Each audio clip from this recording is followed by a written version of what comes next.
Du hörst den Podcast «So Long Covid». Das ist die 4. von 6 Folgen. Die 6 Folgen sind aufbauend. Falls du die erste noch nicht gehört hast, fangst du am besten dort an. Ein Hinweis für alle mit Reizempfindlichkeit. Wir haben eine Podcast-Version ohne Musik. Die findest du auf unserer Webseite solongcovid.ch. Einfach unter der Folge auf den Link klicken. Und jetzt geht's los mit der 4. Folge.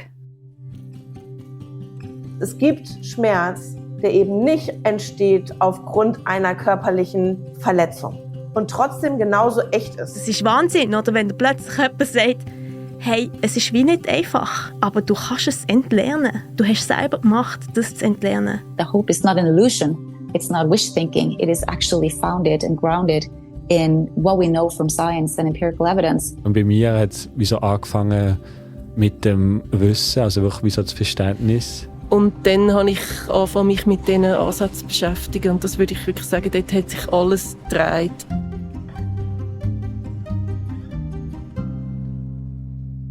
Jan, Jasna, Marlene und Patricia haben viel ausprobiert. Pacing, Energiemanagement, Nahrungsergänzungsmittel und so weiter. Nichts hat angeschlagen. Im Gegenteil, es ist eher schlimmer geworden. Durch einen Zufall erfahren die 4 von Menschen, die von Long-Covid oder dem chronischen Fatigue-Syndrom genesen sind. Und das nicht einfach so, sondern dank einem neuen Krankheitsverständnis. Ich habe nicht gewusst, ob es stimmt. Ich habe gewusst, es ist auch ein Wagnis. Patricia Purchot, die Uni-Professorin. Es war auch eine Entscheidung. Ich habe mich auch entschieden, ich setze jetzt einfach mal 100% auf das. Weil ich habe auf das andere gesetzt, auf das Pace, auf das Energiemanagement. Das hat wirklich nicht funktioniert. Und ich habe mich dort entschieden, jetzt probiere ich das. Ich habe wie auch nichts verlieren. Wenn man bei den Abklärungen nichts findet, also keinen strukturellen Schaden, dann ist es gut möglich, dass die Symptome von PatientInnen mit Long-Covid neuroplastisch sind, also vom Gehirn erlernt. Das haben wir in der letzten Folge von internationalen ExpertInnen gehört. Also es war wie so das erste Mal eine Erklärung, die wirklich Sinn gemacht hat, dass es so lange bleibt, so viele verschiedene Symptome da waren, so viel sich verändert hat auch. Das sagt Jan. Ich habe seine drastische Erkrankung, aber eben dann auch seine Genesung hautnah miterlebt. Dass seine Lichtempfindlichkeit und die kognitiven Einschränkungen, der Brain Fog, einen neuroplastischen Ursprung haben, das hat Jan sofort eingeleuchtet. Und er hat sich auch für die wissenschaftlichen Grundlagen interessiert. Fun Fact: Er hätte fast sein Doktorat in Neurophysik gemacht. Er hat sich aber schlussendlich für theoretische Physik entschieden. Auf jeden Fall hat er als analytisch denkender Mensch eine Affinität für diese Erklärung. Das Gehirn bewertet Signale als bedrohlich, die eigentlich gar nicht bedrohlich sind. Bei der Lichtempfindlichkeit zum Beispiel wird Licht fälschlicherweise als Gefahr interpretiert. Die Reaktion sind Schmerzen, quasi mit der Message: schützt deinen Körper vor dem schädlichen Licht. Über die Zeit verfestigen sich die neuronalen Bahnen, die machen, dass Lichtsignale Kopfweh auslösen.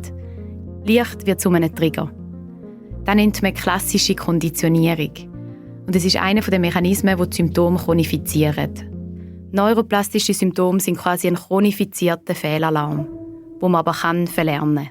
Und in der Theorie hat das natürlich sehr super getönt und sehr hoffnungsvoll auch, aber es ist natürlich etwas anderes, das einfach anzuwenden in dem Moment, wo eben der Körper wirklich mit der grössten Alarmglocke sieht, er bewegt jetzt geschieht er nicht.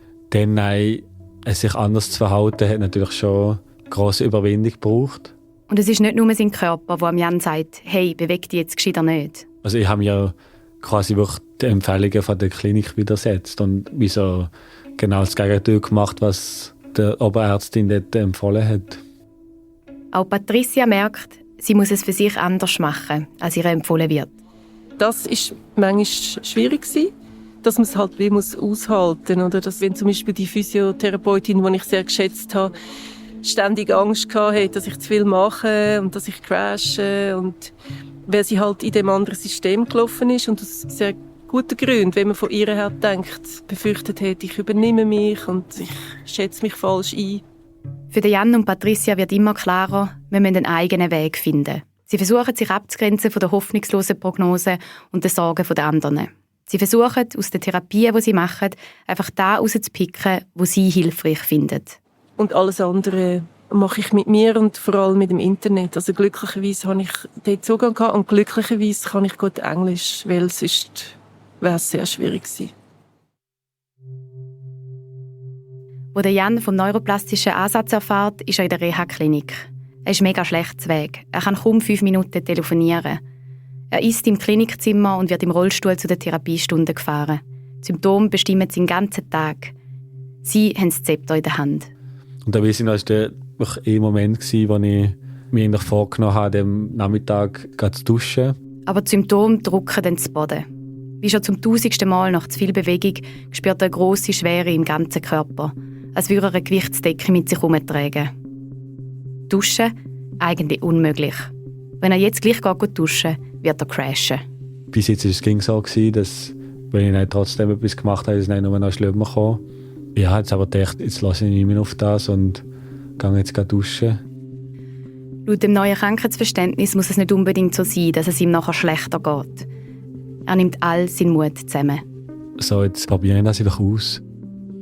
Und ich weiß noch, wie ich dann, wie so das warme Wasser wirklich habe genossen und wie so eben der bewusste Akt von nicht mehr diesen Symptomen einfach zuzulassen, sondern selber etwas jetzt zu bestimmen, auch wenn es etwas ganz Kleines war.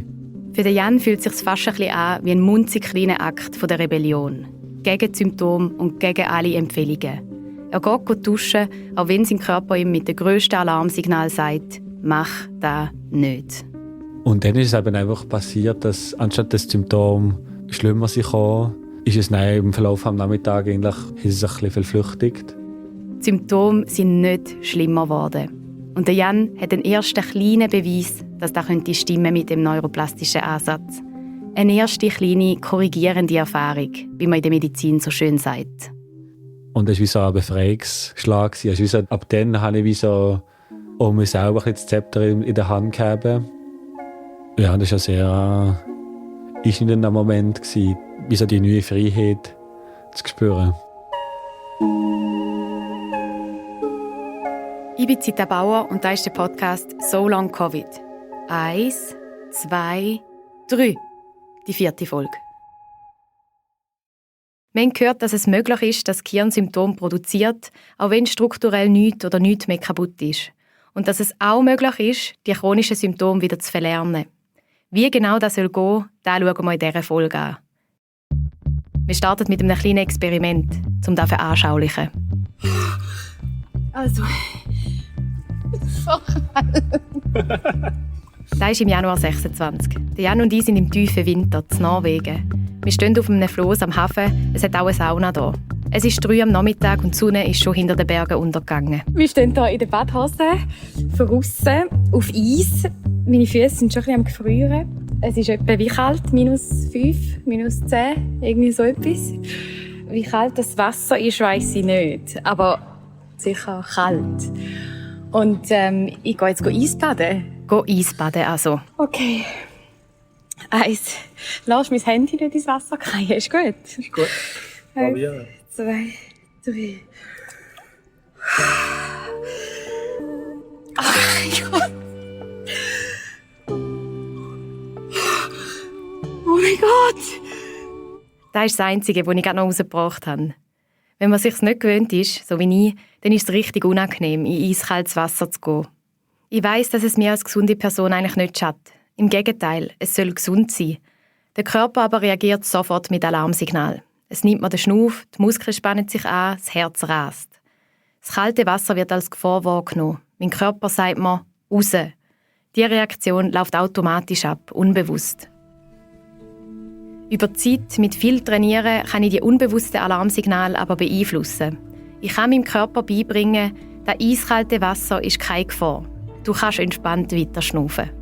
So wie das auch die vielen Eisbadenden hier im Norden machen. Wahrscheinlich haben sie schon als Baby trainiert. Ähnlich funktioniert es bei neuroplastischen Symptomen. Und natürlich ist es etwas anderes. Eisbaden ist eine freie Entscheidung, krank sein nicht. Und trotzdem, glaube ich, kann das Beispiel helfen, besser zu verstehen, wie man neuroplastische Symptome verlernen kann. Das Gehirn kann umprogrammieren. We really talk about brain reprogramming, which is a very sort of computerized language, but in a sense it works in terms of what we're actually doing. Das ist Silje Endresen-Rehme, Schmerzpsychologin und Professorin für Gesundheitspsychologie an der Universität Oslo. Sie ist sich das Eisbaden vielleicht eher gewöhnt. Sie redet von Brain Reprogramming. Es erinnert zwar ein bisschen an Computersprache, passt sie aber gut für das, was sie machen. Because what we're doing is try to influence and to help the brain reinterpret the symptoms and the inner states of the body as healthy and as not threatening, not dangerous. Es ginge darum, die Symptome neu zu interpretieren, als nicht bedrohlich, nicht gefährlich. And we do that through various exercises, but first and foremost by providing a good explanation of why the symptoms have sort of persisted and why the patient is so disabled and feeling so sick as they all do. Wie wir in der letzten Folge schon erwähnt haben, ist der erste Schritt, die neurobiologischen Zusammenhänge der Symptome zu verstehen. In der Medizin nennt man das Pain Neuroscience Education oder auf Deutsch Schmerzedukation. Es gibt einfach ein Wundermittel, das man anwenden kann und dann kommt man gesund, sondern es ist wie so ein ganzes Konstrukt von Techniken. Also bei mir hat es wie so angefangen mit dem Wissen, also wirklich wie so das Verständnis, wie die Krankheiten funktionieren und das Vertrauen zu haben in das Wissen, also wie so in sich zu spüren, dass das wirklich stimmt. Aufbauend auf dem Wissen gibt es dann verschiedene Techniken, die man anwenden kann. Das Ziel ist, grob gesagt, bei allen, die symptomauslösenden neuronalen Verknüpfungen durch neue, gesunde Verknüpfungen zu ersetzen.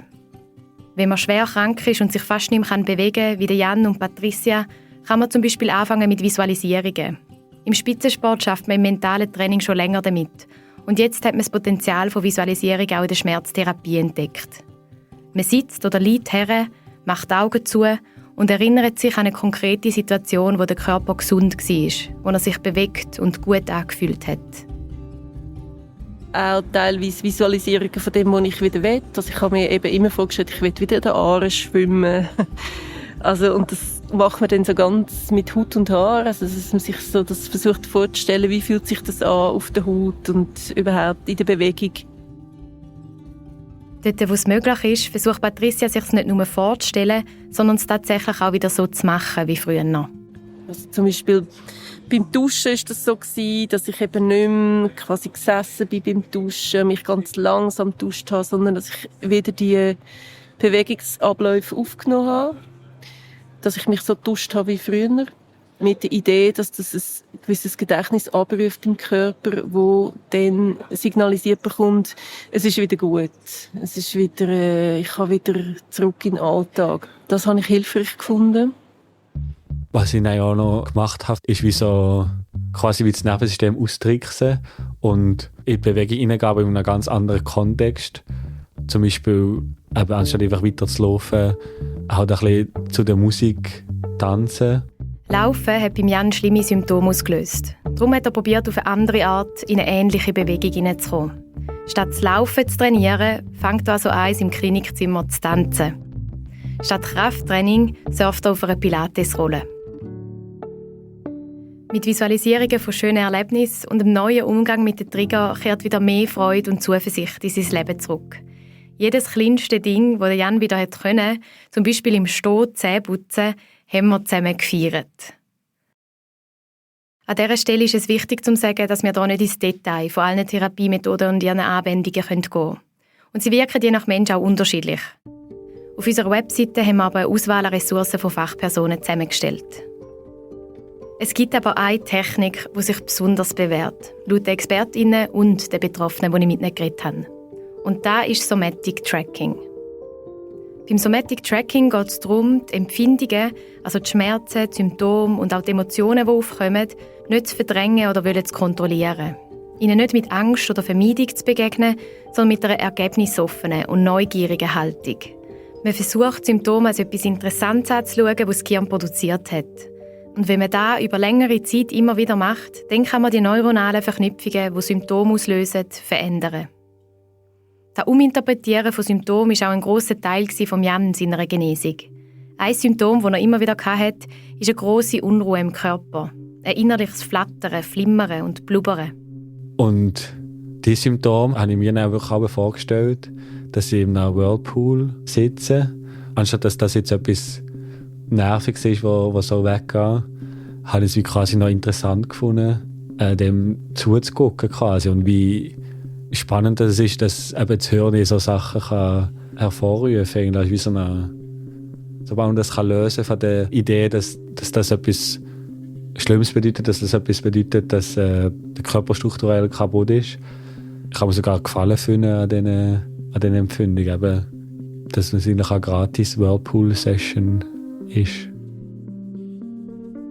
Somatic Tracking ist eine Technik aus der Pain Reprocessing Therapy. Die ist unter anderem von Howard Schubino entwickelt worden. Wir haben in der letzten Folge von ihm gehört. Ursprünglich ist Pain Reprocessing Therapy eine Methode für die Behandlung von chronischen Schmerzen. Eine randomisiert kontrollierte Studie zu chronischem Rückenweh hat gezeigt, dass diese Methode im Vergleich zu Placebo und der aktuell üblichen Behandlung signifikant besser wirkt. Und besonders spannend ist, die Forschenden haben die Therapie auch mit funktionellen MRI, also Scans vom Gehirn, begleitet. Sie können nachweisen, dass sich mit diesen Therapien auch die neuronale Schmerzverarbeitung verändert. Somatic Tracking kann man allein machen, wie der Jan im Whirlpool-Beispiel, aber auch angeleitet mit einem Podcast oder YouTube-Video. Oder live in einer Therapiestunde. Beim Andreas Simmel in der Langasse in Bern zum Beispiel. Er ist ausgebildeter Masseur und Coach für Pain Reprocessing Therapy. Wir dürfen Andreas Simmel während einer Übung mit einer Patientin begleiten. Wir gehen jetzt erst noch mal ein bisschen in die Entspannung. Ne? Und um dich noch ein bisschen mehr in dieses Sicherheitsgefühl und in das Gefühl von Entspannung zu bringen, kannst du dir auch gerne jetzt mal etwas vorstellen, was du in den letzten Tagen so richtig toll fandest. Die Patientin ist einverstanden, dass man sie auch hört. Sie hat chronisches Fatigue-Syndrom und ist heute vor allem wegen ihrem starken Kopfweh da. Zuerst hat Andreas Simmel eine Entspannungsübung angeleitet. Und jetzt geht es ins eigentliche Somatic Tracking rein. Und jetzt schauen wir mal, wie in so einem Museum uns diese Gefühle da, die du in dem Kopf hast, vollkommen ergebnisoffen und neugierig an. Wir versuchen sie in keiner Weise zu verändern. Sie dürfen machen, was sie wollen. Sie dürfen stärker werden, schwächer werden, sich verändern in aller Richtungen oder auch gleich bleiben. Und dann kannst du auch gerne mal beschreiben, wie sich das so anfühlt. Es fühlt sich irgendwie so konzentriert, dicht an. Wie so ein Druck, oder? Ja, so ein Druck, aber der irgendwie so links und rechts ein bisschen ausstrahlt und so wie ein bisschen elektrisch entlädt. Wenn das so ein Kunstobjekt wäre, wie würde das aussehen? Das wäre dann so wie eine Kugel mit so Stacheln. Der Andreas Simmel begleitet die Patientin dabei, die Symptome neugierig und ergebnisoffen, fast schon belanglos zu betrachten. Kannst du ruhig noch mal so ein bisschen drauf gucken, als wär das gar nicht wichtig, als wäre das so einfach was Interessantes, was da, wie gesagt, wie in so einem Museum rumsteht oder in dir sich einfach bewegt. Ja, es ist jetzt wie ein Punkt, mit dem man so spielen kann. Aha. Wie ist es von der Intensität so? Ist deutlich zurückgegangen. Nach etwa 15 Minuten ist die Übung fertig. Dann kannst du wieder langsam hier im Raum ankommen. Ja, das war's schon. Nicht so spektakulär. Genau, kein Exorzismus oder so.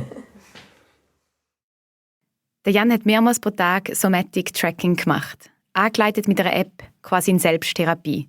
Mit der Zeit und viel Wiederholung hat er die neugierig interessierte und ergebnisoffene Haltung verinnerlicht, sodass sie automatisch präsent war, wenn er Symptome hatte.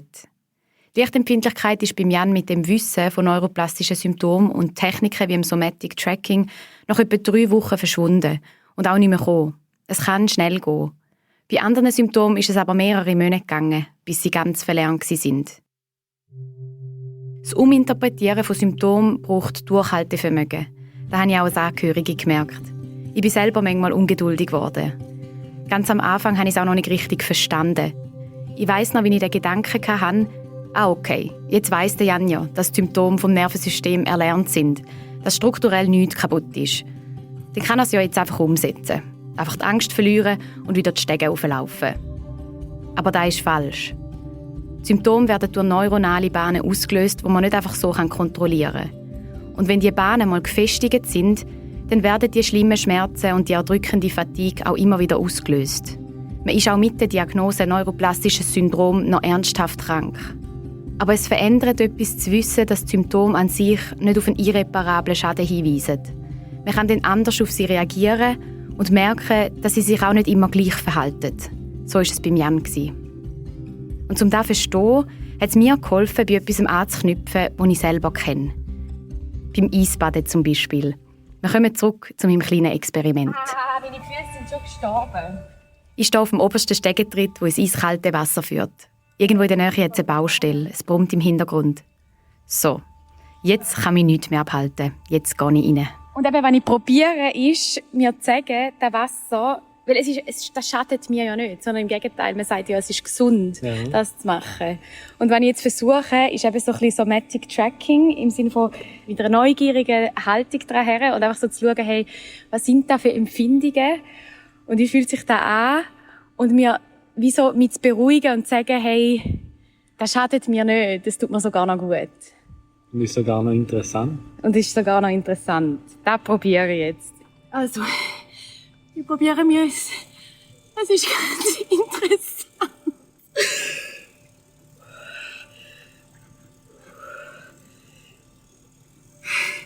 Das ist so arschkalt. Wie lange habe ich es ausgehalten? Keine halbe Minute habe ich es ausgehalten. So kalt. Obwohl ich gewusst habe, dass mir das kalte Wasser nicht schadet. Ich habe probiert, neugierig zu spüren, wie es sich anfühlt in dem Wasser. Vielleicht habe ich es dank dem immerhin ein paar Sekunden länger geschafft. Ähnlich ist es bei Schmerzen und Symptomen. Die neuronalen Verknüpfungen, die einem unbewusst krank machen, sind wie dicke Reifenspuren im Schlamm. Neue Spuren zu legen und Symptome zu verlernen, das braucht Zeit und Wiederholung. Aber es ist möglich. So wie es auch möglich ist, dass ich das immer und immer wieder mache, länger kann im eiskalten Wasser bleiben. Wie die Leute, die hier im norwegischen Winter im eiskalten Meerwasser tiefenentspannt ihre Runden schwimmen. Die Technik vom Somatic Tracking funktioniert am besten, wenn ich wirklich vertraue, dass mir eben zum Beispiel das Eisbaden nicht schadet. Um neuroplastische Symptome zu verlernen, ist es wichtig, zu wissen und zu vertrauen, dass der Körper an sich nicht kaputt ist. Und auch mit einer gewissen Überzeugung. Man hat die Überzeugung vielleicht nicht von Anfang an, aber man kann darin hineinwachsen. Von dem erzählt Patricia. Ich muss in einen Zustand hineinkommen, oder ich will in einen Zustand hineinkommen, wo ich einfach nicht mehr Angst habe und verzweifelt bin und wie verrückt versuche, irgendwelche Pläne einzuhalten und irgendwelche Pacing-Wecker stellen, damit ich genau nach 10 Minuten wieder aufhören reden und ich kann 10 Minuten ausruhen. Also all das ist ja auch so ein Stresssystem. Und das klingt jetzt wie so ein bisschen blöd, aber ich habe mir selber wie verboten. Ich habe jetzt einfach keine Angst mehr und keine Verzweiflung. Und verbieten heisst natürlich nicht einfach nur, ich bestrafe mich, wenn es nicht klappt, weil das ist genau das, was nicht geht, sondern ich muss wie die Arbeit machen oder einen Weg finden. Und das ist unendlich schwierig gewesen. Es ist unglaublich schwierig gewesen, weil es lässt sich nicht erzwingen und es läuft nicht über eine Willenskraft, sondern es läuft wie nochmal über andere Kanäle. Patricia beschreibt es als Gefühlszustand, wo sie reinkommen musste. Also wie quasi alles in mir innen, wo das Vertrauen hat oder irgendwie die letzten Reste von Erinnerung an einen Körper, der gesund war, muss ich vorholen und mobilisieren und einfach voll auf das setzen. Mein Experiment mit dem Eisbaden hat mir eine feine Ahnung gegeben, wie schwierig die Genesungsarbeit ist, die Jan, Jasna, Marlene und Patricia gemacht haben. Ich habe das eine wahnsinnig schwierige Aufgabe gefunden, quasi dem, also wenn man es jetzt so beschreiben, Nervensystem wie beizubringen, hey, du kannst wieder runterfahren, kannst wieder zur Ruhe kommen. Das ist das ist etwas vom Schwierigsten gewesen, was ich in meinem Leben gemacht habe. Also es ist überhaupt nicht so, erstens, dass es von einem Tag aufeinander passiert und überhaupt nicht so, dass es eine einfache Sache ist. Und ich weiss auch nicht, ob das immer geht. Also ich würde das jetzt auch nicht einfach verallgemeinern und sagen, sollen jetzt alle so machen. Aber für mich ist es der Schlüssel gewesen und ich weiss es auch von vielen anderen. Und darum glaube ich, ist es ganz wichtig, dass man das einfach kennt und dass man es bekannt macht, dass es für gewisse Leute tatsächlich der Weg raus ist. Die Aufgabe, neuroplastische Symptome umzuinterpretieren und zu verlernen, ist individuell und komplex. Und wie jede Therapie hat auch sie ihre Grenzen. Das sagt auch Silje Endresen-Rehme, Professorin für Gesundheitspsychologie und klinische Schmerztherapeutin aus Oslo. What are the limits of your approach and program? I think there's always limits. There's never a treatment that helps everyone. I think that's important to sort of acknowledge. Even antibiotics doesn't help everyone. Keine wirkt bei ganz allen, auch nicht Antibiotika. Im Vergleich zu vielen Medikamenten haben die Therapien vom neuroplastischen Ansatz einen entscheidenden Vorteil. Sie haben keine Nebenwirkungen und keine dokumentierten Risiken. the worst thing that can happen is that you don't respond very well. There is no documented risks of harm in any of these approaches. Das Schlimmste, was passieren könnte, ist, dass man nicht so gut darauf ansprechen. Man könne nichts verlieren. Aus unserer eigenen Erfahrung wissen wir, man probiert so viel. Kommt dauernd Tipps über, was man alles noch könnte. Aber etwas Neues auszuprobieren heisst immer auch, sich auf etwas einzulassen, Energie und Zeit zu investieren. Und man riskiert, enttäuscht zu werden. Das braucht Mut. Unsere Erfahrung zeigt aber auch, der Mut kann belohnt werden. Es kann funktionieren. For some, it happens quite fast. I've seen some of those cases. Whilst in others, it could take longer time because there could be other obstacles and other things that needs to be sorted out, both socially or emotionally or in other ways. Every path is unique. Bei der einen geht die Genesung ziemlich schnell. Bei der anderen braucht es etwas länger. Nochmal zur Wiederholung. Das Wissen über neuroplastische Symptome ist Basis. Und dann geht es darum, die Symptome umzuinterpretieren mit verschiedenen Techniken, wie zum Beispiel dem Somatic Tracking. Und das geht nicht mit reiner Willenskraft, Kontrolle oder Druck. Jasna? Also ich bin so immer jemand, der auch ein bisschen ungeduldig ist und ich möchte das dann auch gut machen, oder? Das wird auch immer wieder erwähnt, dass halt viele Leute nachher wie zu viel machen oder sich zu fest anstrengen und das wie zu fest wollen. Und ich bin sicher so eine Person. Der Prozess erfordert Geduld, Vertrauen, eine gewisse Gelassenheit und Selbstmitgefühl als Grundhaltung. Und zusätzlich zum Uminterpretieren der Symptome braucht es manchmal noch mehr. Eine Auseinandersetzung mit dem Umgang mit Emotionen. Oder eine grössere Veränderung im Leben, dass man den Job wechselt zum Beispiel. Jeder Genesungsweg ist individuell. Kleinere und grössere Rückfälle gehören aber bei fast allen dazu.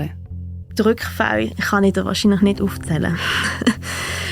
Und in diesem Moment ist es sehr, sehr schwierig, daran zu glauben. Also ich habe wie immer noch ab und zu so Zweifel, oder? Der Zweifel ist häufig da. Und was mir dann mega geholfen hat, sind eben so die Recovery-Stories, die nachher zu lesen. Und dann gibt mir das viel mehr Sicherheit. Und dann geht es mir gerade schon besser. Ganz viele Menschen denken, sie machen es falsch. Das funktioniert bei allen anderen, aber bei ihnen nicht. Antje Kallweit, Schmerztherapeutin aus Hamburg. Einer meiner Hauptsätze ist, haben Sie Geduld. Es dauert seine Zeit. Ihr Gehirn hat sie lange mit diesen Mechanismen beschützt. Es möchte sich eigentlich nicht so gerne verändern. Unser Gehirn verändert sich ungern. Es hält gerne an dem fest, was es gut gelernt hat. Und es braucht seine Zeit und Symptome gehen zum Schluss. All das braucht an Vertrauen. Und deswegen ist es wichtig, dass einer da ist und das immer mal wieder sagt. Es hilft, wenn man eine Fachperson an der Seite hat. Als der Jan krank war, im Frühling 2024, haben wir in der Schweiz aber von niemandem gewusst, der die Arbeit macht. Ich habe ja den Bericht gelesen von deinem Jan. Am Jan seine Genesungsgeschichte. Da habe ich ja Gänsehaut bekommen bei dem Moment, wo er dann gesagt hat, so, ich mache das jetzt einfach. Egal, ich gehe jetzt unter die Dusche. Das ist super, super mutig. Und ich würde mir wünschen, dass diesen Mut jemand sozusagen unterstützt. Er hatte ja diese Unterstützung, soweit ich das verstanden habe, nur aus den Büchern, aus dem, was er sich angelesen hat. Und weil er gesagt hat, okay, so what, egal und so, und jetzt geht's los. Ein Support, das hätte ich ihm gewünscht. Und jemand, der ihm ein Stück weit ein Geländer bietet und er sich nicht komplett alleine die 10 Meter ins tiefe Wasser stürzen muss. Also du hast ja da eigentlich einfach alles selber beigebracht. Hast Videos geschaut, hast Podcasts gehört. Ja. Ja, aber also das ist wie so das grosse Glück natürlich, dass wie so die Forschung jetzt mehr von chronischen Schmerzen schon recht fortgeschritten ist und dass es schon recht viel Material noch online gibt, wo man wie so selber kann sich informieren und sich aneignen, aber auch mit der Curable App, die mir dann sehr fest geholfen hat. Curable ist eine App mit mehreren Übungen, die wir in dieser Folge besprechen. Der schriftliche Genesungsbericht von Jan, der Link zu der App und zu anderen Ressourcen findest du auf unserer Webseite. Und natürlich auch der Austausch mit dir war dann sehr schön gewesen, dort jemanden zu haben, der eben mir auf das hat aufmerksam gemacht und dann haben wir ja wie quasi zusammen die Welt entdeckt. Als der Jan mit dem neuroplastischen Ansatz angefangen hat, haben wir nur die englischsprachigen Apps und Bücher gekannt. und nur von TherapeutInnen im Ausland gewusst. Man ist ein bisschen verloren. Also ich bin jetzt schon ein bisschen Monate so ein bisschen allein und habe daheim mein Zeug gemacht. Aber es tut sich etwas. Und jetzt ist es so, dass ich dir vorher etwas verschwiegen habe. Die Patientin, die der Therapeut Andreas Immel behandelt hat, die mit dem Kopfweh, der sich so anfühlt wie eine Kugel mit Stacheln, vielleicht hast du es schon gemerkt. Das ist Jasna. Als Jasna mit dem neuroplastischen Ansatz angefangen hat zu arbeiten, sind schon mehr Fachpersonen in der Schweiz damit vertraut. Dass sie den Andreas Immel kennengelernt hat, war aber einmal mehr ein riesiger Glücksfall gewesen. Plötzlich ist man so ein bisschen in einem Film und hat das Gefühl, es passieren Zufall über Zufall. Vor gut einem Jahr, Anfang 25, hat sie wegen ihrem starken Kopf einen Massagetermin gebucht. Als der Masseur fragt, wie es ihr geht, erzählt sie ihm von ihrer neuesten Entdeckung, einem neuroplastischen Ansatz. Sie erwähnt ein Buch, das sie gerade am Lesen ist. «Wege aus dem Schmerz» von Alan Gordon, Psychotherapeut und Mitgründer von der Pain Reprocessing Therapy. Dann habe ich ihm so ein bisschen erzählt und dann meinte Mensch, das Buch da. Und dann schaue ich so rechts von mir und dann sehe ich genau das Buch, wo ich am Lesen bin. Und einfach so, das kann jetzt so ein Zufall sein. Und dann sagte es sei auch Coach für das, also habe eine Ausbildung gemacht. Dann haben wir eigentlich auch gerade an diesem Tag so ein bisschen das angeschnitten. Und ich habe schon dann gemerkt, okay, das hat mir jetzt wahnsinnig gut getan. Es ist mir wirklich viel besser gegangen nach dem. Es ist dann, alle Symptome sind wieder zurückgekommen, wie es so typisch ist im Prozess von dieser Therapie. Aber es war schon so gewesen, ich kann mich gut fühlen. Und das ist wirklich, also es ist ein Zufall, oder? Wie sagt man? Zufall, Schicksal, wie auch immer. Schicksal. Der Andreas Immel hat seine Therapie nicht für Long-Covid angeboten.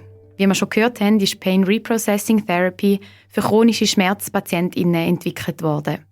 Mit der Zeit haben ihn aber immer mehr auch Long-Covid-Patientinnen kontaktiert, weil sie gehört haben, dass die Methode auch bei ihren Symptomen helfen kann.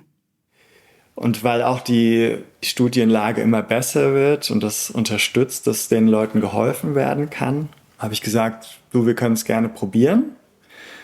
Aber wenn ich dir nicht helfen kann, dann sage ich es dir auch. Es werde teilweise undifferenziert über Long-Covid berichtet, sagt Andreas Immel. Auch dort knüpft seine Motivation an, mit Long-Covid-Betroffenen zu arbeiten. Weil ich es leider auch ziemlich unverantwortlich finde, wie manche Ärzte so in öffentlich-rechtlichen Fernsehen zum Beispiel einfach erzählen, dass es unheilbar sei. Und was ich sehr schlimm finde, das so zu sagen, auch wenn man es vielleicht glaubt und vielleicht auch gute Gründe hat, es zu glauben. Das kann ja sein. Also man kann ja sagen, nach meinem momentanen Wissensstand ist es unheilbar. Da habe ich überhaupt kein Problem mit. Aber wenn man nur sagt, es sei unheilbar, denke ich mir so, als sei das abschliessend geklärt. Es gibt einen SRF-Artikel aus dem 23, wo mehrere von den Betroffenen, die ich mit ihnen geredet habe, erwähnt haben. «Bleiben» ist nicht der Titel. Wer nach 6 Monaten noch Symptome hat, erholt sich nicht. Für Betroffene ein Hammer. Nach 6 Monaten ist das eigene Schicksal besiegelt. So ähnlich hat es auch in der Reha-Klinik getönt, erzählte Jan. Mir ist dort gesehen, dass es jetzt nicht darauf abkommt, wenn ich jetzt noch 2 Wochen länger in der Klinik bin.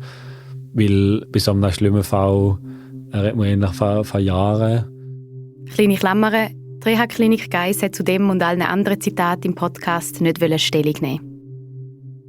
Wir dürfen sich ja nicht überbelasten, weil das führt zu einer Verschlechterung der Symptome, zu diesen Crashes. Und die Crashes sind langfristig schädlich, unumkehrbar. Das ist die gängige Sichtweise, die von vielen Therapeutinnen, Ärztinnen, betroffenen Organisationen vermittelt wird.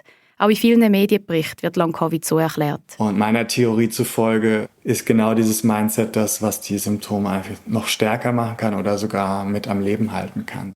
Und dann kann es eben passieren, dass PatientInnen resignieren und die Verzweiflung noch grösser wird. Und die Ärzte, die wissen das ja, also hoffentlich, dass die Leute wirklich ganz schlimm leiden. Und da muss man sehr vorsichtig sein mit solchen Aussagen, dass es unheilbar ist, aber auch mit so Aussagen, hey, ich kann dir helfen, 100%. Es ist erforscht, dass die eigenen Erfahrungen den Krankheitsverlauf beeinflussen können. Sowohl positiv als auch negativ. Du hast sicher schon vom Placebo-Effekt gehört. Es ist wissenschaftlich erwiesen, dass eine positive Erwartung die Wirksamkeit von einer Therapie signifikant beeinflussen kann. Es gibt sogar eine Studie, die zeigt, dass PatientInnen mit positiven Erwartungen bessere Operationsergebnisse haben. Es gibt aber auch das negative Gegenstück zum Placebo-Effekt, den Nocebo-Effekt. Nocebo heisst auf Latinisch «Ich werde schaden» und da meint der Nocebo-Effekt auch. Negative Erwartungen können den Krankheitsverlauf negativ beeinflussen. Auch das ist wissenschaftlich belegt. Der Jan ist überzeugt, dass die negativ prägte Geschichten über Long-Covid, die er immer wieder gehört hat, seinen Krankheitsverlauf beeinflusst haben. Die haben mich sogar krank gemacht. Dass es so schlimm ist, war wegen dem Narrativ, dass die Überbelastungen so schlimm sind, dass man das so fest wie möglich vermeiden. Und vor allem, ja, wie so die Voraussage, dass wenn man das zu lang hat, dass sich das chronifiziert und das dann nie mehr weggeht. Einfach die Perspektive hat viel dazu beigetragen, dass es einfach so schlimm ist. Da bin ich überzeugt.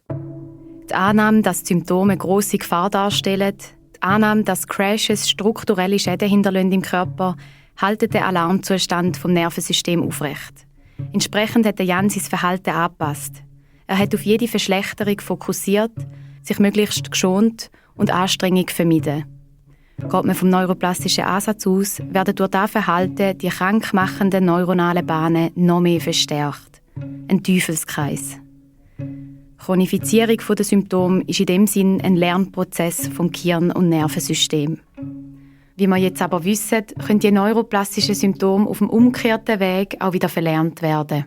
So sind Patricia, Jan, Jasna und Marlen Reusser und viele andere schlussendlich genesen. Etwas ist mir an dieser Stelle wichtig. Das darf nicht missverstanden werden. Das neuroplastische Verständnis von Long-Covid-Symptomen und wie Betroffene die können verlernen, hat nichts mit einem reinen Nocebo- und Placebo-Effekt zu tun. Die Genesung von neuroplastischen Symptomen ist weit weg von einfach ein bisschen positiv denken oder einfach schnell das Mindset ändern.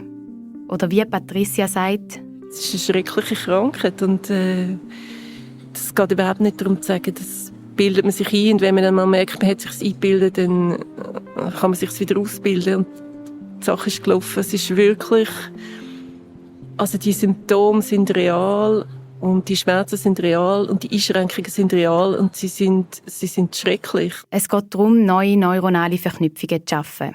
Mit viel Wiederholung, Zeit und Zuwendung. Da haben Patricia, Jan, Marlen und Jasna ziemlich allein machen. Ich meine, da bin ich auch sehr privilegiert, muss ich jetzt sagen, weil ich habe die Tipps bekommen vom Jan, ich habe die Bücher können lesen, die viel auf Englisch sind. Also es ist wie nicht alle haben die Möglichkeit und da bin ich sehr dankbar, dass ich das wie können machen. Ich konnte meine Perspektive ändern. In der Klinik und auch in der Long-Covid-Sprechstunde, wo der Jan war, ist von diesen neurobiologischen Erkenntnissen und darauf aufbauenden Behandlungstechniken nie die Rede gewesen. Auch nicht von der realistischen Möglichkeit zu genesen. Heute, 2 Jahre später, ist das anders. Wir vermitteln, wann immer möglich, ganz, ganz früh in dem Prozess, Genesung ist möglich. Die Erforschung und die Verbreitung von neuem Wissen braucht seine Zeit. Aber mittlerweile kommt etwas in Bewegung. Auch in der Schweiz. Im Rahmen meiner Recherche habe ich das Universitätsspital Basel angeschrieben. Sie sind Teil einer gross angelegten europäischen Studie über Long-Covid. Anfrage für So Long Covid. Ich wollte wissen, was Ihre aktuellen Studienergebnisse sind. Und welche Rolle spielt Neuroplastizität? Ich glaube, dass die Ansätze Neuroplastizität, neuroplastische Symptome da viel Potenzial haben, Innovation zu bringen und neue Wege zu öffnen, dass möglichst viele Patientinnen eine Chance haben, Genesung zu erfahren. Das dann in der nächsten Folge, am Sonntag, 5. April. «So Long Covid» ist eine unabhängige Podcast-Serie von Jan Zosso und mir, Zita Bauer. 1, 2, 3. Die 4. Folge. Alle Infos und erwähnte Ressourcen findest du auf unserer Webseite solongcovid.ch. Originalmusik Janusz Meinzen und Moritz Widrig, Mastering, Mix und Sounddesign Christina Baron, dramaturgische Beratung Franziska Engelhardt, Redaktionelle Mitarbeit Stella Bollinger, Sprachregie Irene Müller, Aufnahmestudio Radio Rabe, Host und Schnitt Zita Bauer, Produktion, Konzept und Redaktion Jan Zosso und Zita Bauer.